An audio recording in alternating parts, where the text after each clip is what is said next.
কি রে আবিরা, তুই হুইয়ে রেছিস কা? আর তোর চেহারার এই অবস্থা কে? আরে আরে আল্লাহ, গোসল করছ না কয়দিন তুই? 13-14 দিন। আবার দাঁত পাটকে আসে, আবার 13-14 দিন ধরে গোসল করে না। তুই কি বন মানু?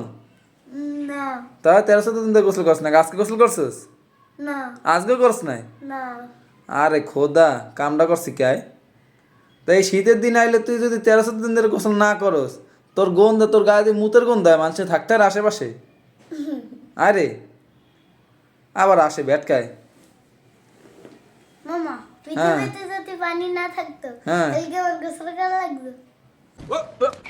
Here I come. পৃথিবীতে যদি পানি না থাকতো হ্যাঁ। তাহলে আমার গোসল করা লাগতো। আর সুবহানাল্লাহ, কয় কে? তা খাবি কি তুই?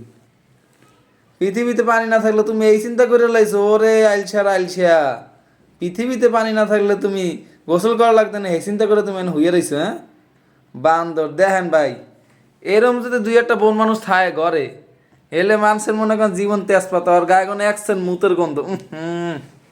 খবরটা দেখেন। আর আচ্ছা, সোরের না নই রয়েছে দেখেন, এত আজকে গোসল করা মোট। আয় ওট আয়।